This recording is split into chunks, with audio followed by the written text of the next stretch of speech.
Deus quer levar a oportunidade de arrependimento até o fim. Interessante, sem arrependimento ninguém vai ter direito ao sangue de Jesus. Ou seja, você é responsável e diante de Deus, um único responsável pelos seus atos. Não adianta botar a culpa em mamãe, papai, titia, vovó, os irmãos que não ajudaram, a igreja que não fez, o pastor que não sei o quê, o governo. Não adianta botar a culpa em ninguém. Diante de Deus, o seu pecado é responsabilidade exclusivamente sua, diante de Deus, e vai ser punido por isto, a menos que você se arrependa em tempo. Tarde demais não adianta.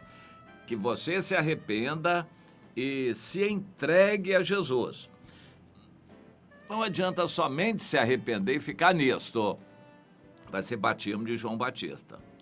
Aliás, eu acho muito interessante, eu estive acompanhando por um jornal periódico de Israel, como eles fazem o dia da expiação hoje, em nossos dias. Para começar, eles não propriamente caracterizam como expiação, mas um dia assim de reflexão, um dia do perdão, Yom Kippur, um dia de reflexão e de mudança de mente, um dia de quebrantamento, de humildade, e eles até se arrependem, não diante de Deus, diante deles mesmos e das outras pessoas. É o dia em que cada um faz o mea culpa, a minha culpa naquilo, naquela situação.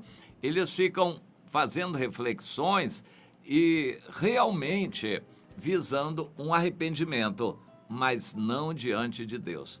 Porque eles não confessam a Deus, muito menos a Jesus. No arrependimento, eles pensam em si mesmos. Então, eu diria que o melhor descritivo para os judeus hoje seria o dia do remorso. É mais ou menos isso. Eles se condenam a si próprios pelos erros que fizeram. Seria mais o dia do remorso. Os judeus hoje têm esse dia do Yom Kippur como o dia do remorso. Não necessariamente o dia de se voltar para Deus.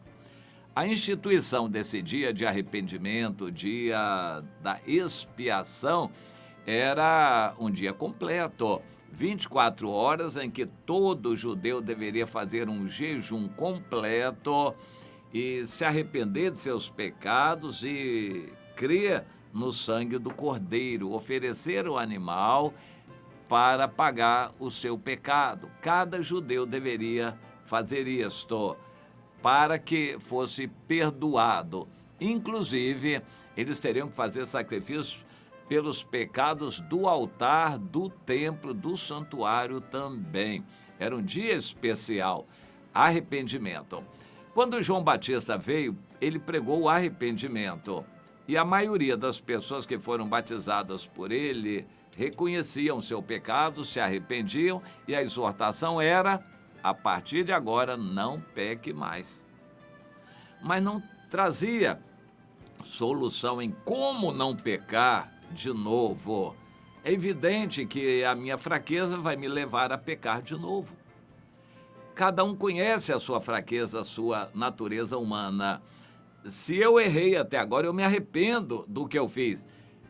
Mas é evidente que eu vou voltar a cair nesse mesmo pecado porque eu sou fraco. E quando as circunstâncias aparecer, eu vou pecar de novo.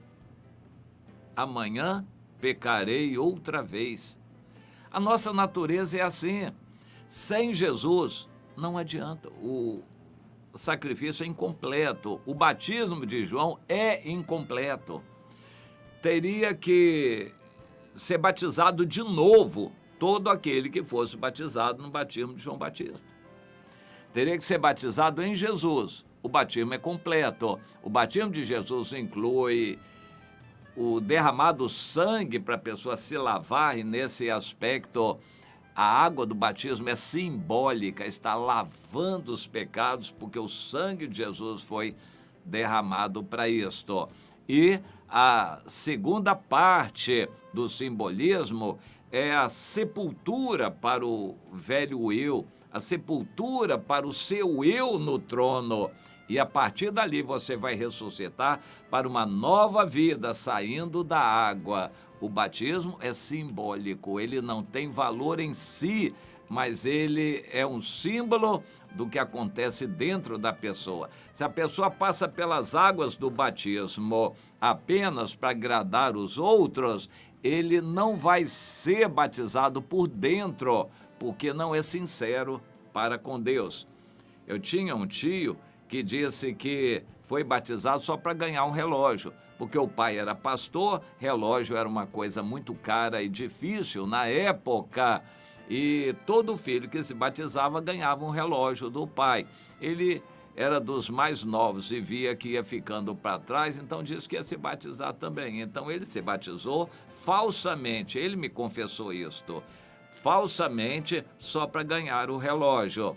Logo quando pôde, a seguir, ele se afastou por completo e até o fim da vida ele não se voltou para o Senhor. Foi um batismo de aparência, um batismo que não teve efeito verdadeiro. Muitos, ao se batizar, estão tomando um banho, mas não tem valor, porque eles não estão sendo sinceros. Mas como é isto? O batismo inclui não só o lavar dos pecados passados mediante o arrependimento, isso é o batismo de João Batista, mas o batismo em Jesus inclui mais, a pessoa morre para o seu eu. A partir daquele momento, ela está sendo sepultada para a velha vida. Ela vai sair dali para uma nova vida, obedecendo a Jesus. Vai ser um servo, vai ser uma serva de Jesus para obedecer. Aí o batismo vai ser completo e vai ser válido. E é um só, não vai precisar se batizar de novo. Deus é um Deus completo, Ele quer todo o bem para nós. O arrependimento é essencial para seguir a Jesus. Hoje nós vemos muitas pessoas querendo entrar pela janela, querendo entrar no meio do caminho. A pessoa quer aderir à igreja. Como assim? Você vai à igreja, gosta, a igreja está boa, as reuniões são boas, tem bênção, oração, aquele ambiente agrada você e você vai ficando. Aí se torna um membro da igreja por uso capião.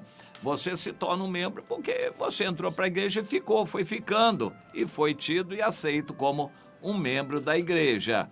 Mas você não se arrependeu do seu passado, não confessou o seu passado, você está condenado ainda pelo seu passado. Não adianta, sem arrependimento, não adianta. Jesus mandou pregar o arrependimento. Um irmão me perguntou, mas por que o senhor é contra o calvinismo? Eu disse, o calvinismo, como uma explicação de consumo pessoal, é válida, está baseada em textos da Bíblia, mas em nenhum momento da história ou da vida cristã ou da Bíblia, Deus mandou pregar o calvinismo, mandou pregar o arrependimento, que apela para o livre-arbítrio na vida de uma pessoa. Ninguém é obrigado a se arrepender. O calvinismo prega uma graça eficaz que obriga a pessoa. Eu não creio assim.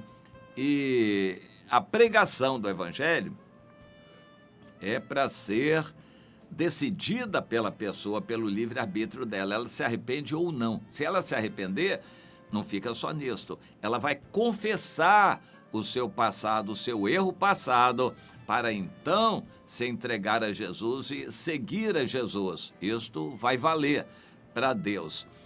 Existe o caso aí de pessoas que se juntam.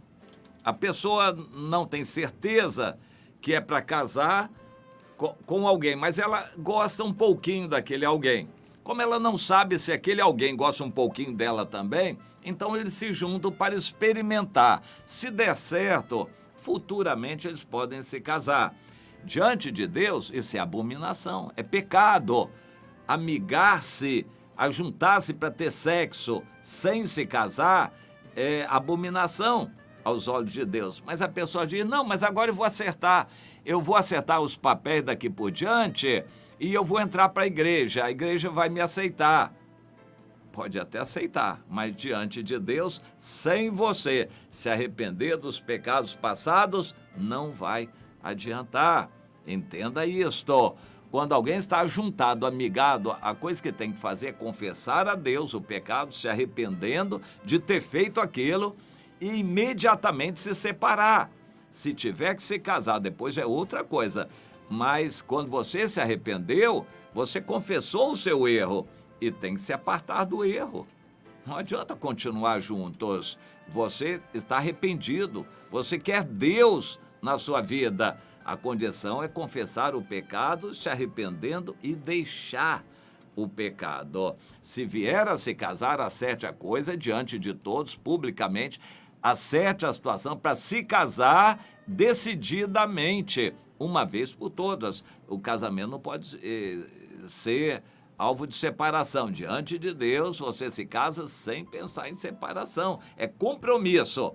Mas viver ajuntado é pecado e sem se arrepender, não adianta querer acertar depois. Muita gente diz, eu vou entrar para a igreja e vou me acertando devagarzinho. Não adianta. Se não se arrepender do erro passado, de todos os pecados passados, Deus não vai aceitar você. Eu quero colocar diante de você aqui em Jeremias, no capítulo 36, uma situação interessante. Já estava mais para o final do ministério de Jeremias, ele tinha um auxiliar chamado Baruque. A gente não tem muitas referências históricas sobre o Baruque, pelo menos eu não tenho. E o Baruque ajudou o Jeremias, era um escrivão que ajudava Jeremias escrevendo as coisas. E o Jeremias ordenou ao Baruque, dizendo, ô Baruque, eu estou encarcerado. Eu não posso agora entrar na casa do Senhor, mas Deus mandou falar. Então você vai, pega este rolo que você escreveu para mim, as palavras que eu ditei da parte de Deus, você escreveu. Então você pega esse rolo e leva lá no templo, na casa do Senhor, no dia do jejum, no dia da expiação. E também você vai ler diante de todos de Judá, que vem de todos os lugares, essas palavras. Pode ser que esse povo se humilhe e as suas humildes súplicas sejam bem acolhidas pelo Senhor e cada um se converta do seu mau caminho, porque é grande a ira do Senhor e o furor dele que ele tem manifestado contra este povo. O Baruque foi, obedeceu, tomou o rolo e leu lá diante de todos, inclusive dos príncipes, que eram as autoridades daquele tempo. Não adiantou nada, mas obedeceu o Baruque e o Jeremias também. Deus sempre quer dar oportunidade, nem que seja no final da vida, a última oportunidade. E quem sabe Deus está dando para você a última oportunidade hoje também em alguma área em que você pecou contra Deus e não se consertou ainda. Portanto, se arrependa, confesse o seu pecado. Deus vai insistir até o último momento, só que nós não sabemos qual é o último momento, que pode ser agora. Mas entenda isso, sem arrependimento não há perdão e não vai ter parte com Deus. Precisa se arrepender completamente de seus pecados passados e confessá-los ao Senhor também.